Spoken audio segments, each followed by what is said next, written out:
The Eververse. A major pain point of the current reward structure in Destiny. Too much Eververse, not enough in-game stuff. It appears that Bungie has finally taken the hint and is trying to do something about that. All of the following and more is planned for Destiny 2 in Year 4. First up is transmogrification. This feature is in early development and is expected sometime during the year, maybe not directly at launch. Transmogrification allows players to turn their armor into universal ornaments. This can be done with in-game effort or silver.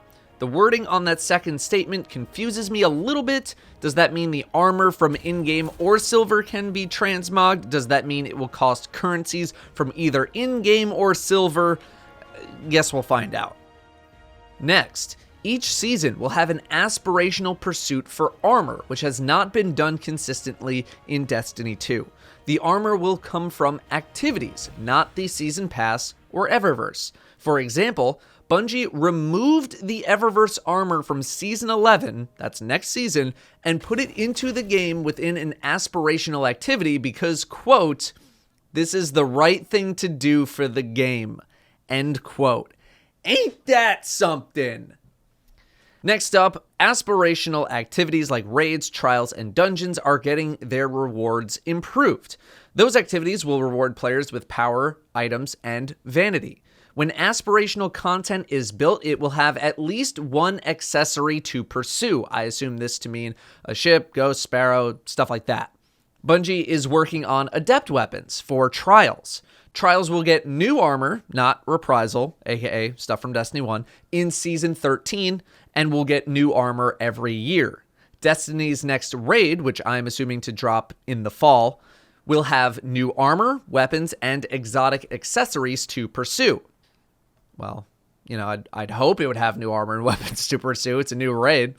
Starting in Season 12, Bungie will no longer sell ships, ghosts, sparrows, or armor ornaments that are based on the themes of aspirational content in the game. So you're not going to see a ship that it looks like it should be dropping from the dungeon in the store, although no changes will be made to current items in the store. Next, for the core playlists, new armor sets will be coming yearly. So that's Year 4, Year 5, Year 6, etc., with new geometry, decals, and shaders specific to the activity arriving with the next expansion. This sounds like a yearly armor refresh, essentially. Starting with Season 12, a new pursuit weapon will be added each season, which can be earned by playing your preferred core playlist. It'll also have activity-specific legendary skins that can be unlocked from each one of those playlists. So you earn the gun by doing anything in those core lists, and you get the skins by playing specific playlists. Legendary weapon ornaments will no longer be sold in Eververse, I assume starting in Season 12. Finally, Bright Dust will be a bit easier to earn.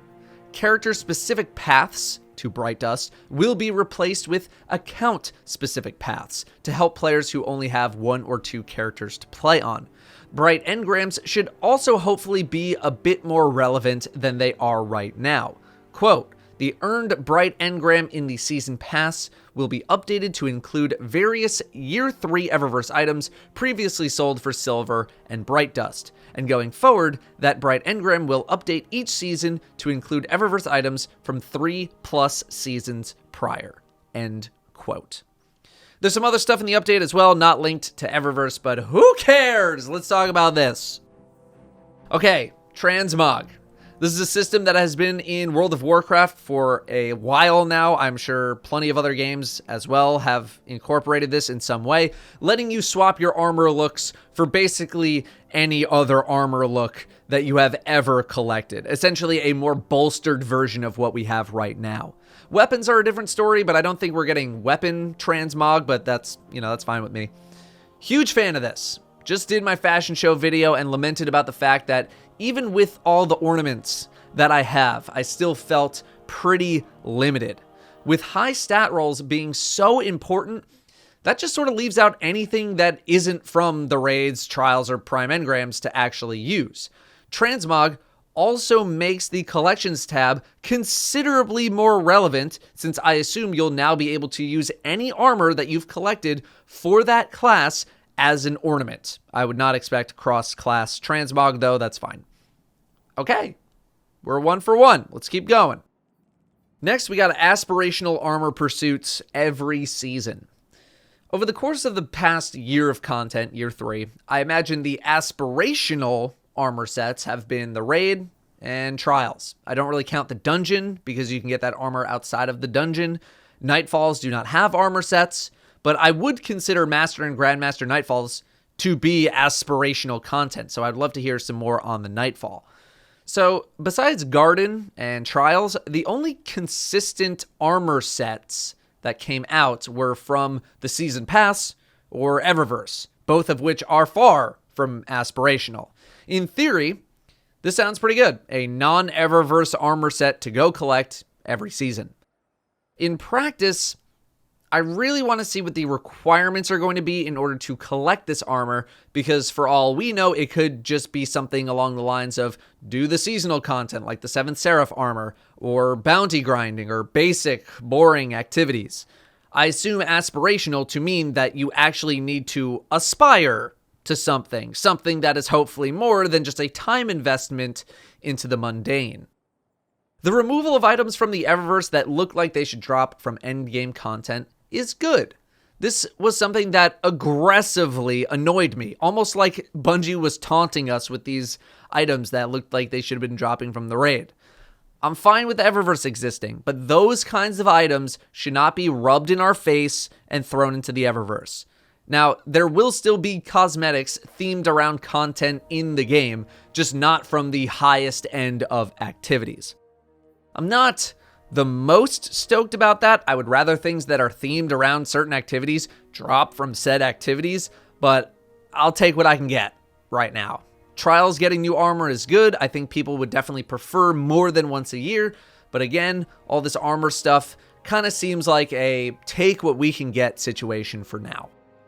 Yearly armor refreshes at the vendors, Strikes, Crucible, Gambit, those are finally coming in year 4. Again, probably a lot of people happy about that. I'm pretty neutral on it as a whole, but combined with the transmog system, that's going to be pretty nice.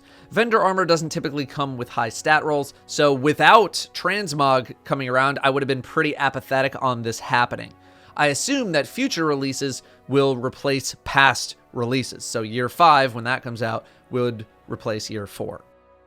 A highlight, in my opinion, is the addition of a seasonal pursuit weapon, but how they're doing it. Instead of needing to worry about having to play a ton of Gambit, if you don't want to play a ton of Gambit, you'll just be able to play whatever activity you want in order to get the seasonal weapon. Then, if you want to customize the gun via cosmetic, you can go play that specific activity to get the skin for it. If we could get this concept of getting skins for weapons because you played certain activities, or maybe you used the gun a whole lot, that would also be really, really nice. Moving legendary weapon skins out of the Eververse is also a good move considering what's happening with weapon retirement. Having legendary skins move to being in-game pursuits would be the way to go for the future, as the community has not exactly been receptive to the concept of skins to items that will become irrelevant in a year or a few months' time, something like the Solstice armor. Finally, easier ways to get Bright Dust is always going to be good, especially pushing it to account-wide pursuits as opposed to character-specific. I have 3 characters, but I play on my Titan the most, by far. But it just feels like a waste sometimes because I know I have 2 other characters with chunks of Bright Dust waiting to be completed. But I just want to play on my Titan, so this is good as well. Bright Engrams being more relevant is also good news, as they've just felt like throwaway rewards recently. With the dramatic change that happened with Year 3's Bright Engram system, hearing that Bright Engrams in the future will drop items from Year 3 is pretty good news. Overall, I'm positive with the things listed here. They're definitely not going to solve all of the problems with Eververse. I think people would just like the Eververse store to completely be abolished, and that's just never going to happen. I don't think these changes reduce the impact of the Eververse store in enough of a way to make people very, very, really satisfied, but there are still really good changes here, especially transmog, that I think people will at least be happy with. Again, though, as I've been saying, the execution is what's going to matter most here. Also, with regards to any Destiny 3 situation, Bungie did give an example of something while then saying year 4, year 5, year 6, etc. I'm not reading too hard into this as they were just trying to give an example, but for any conspiracy theorists out there, this example could say that if a Destiny 3 were to be in the works, that it might not come for quite some time. That is what I have for you on Eververse. Bungie did not mention the next big topic that they plan on covering, but if there are any good details in next week's update, I will be sure to post. Thank you all very much for watching. I'll see you next time.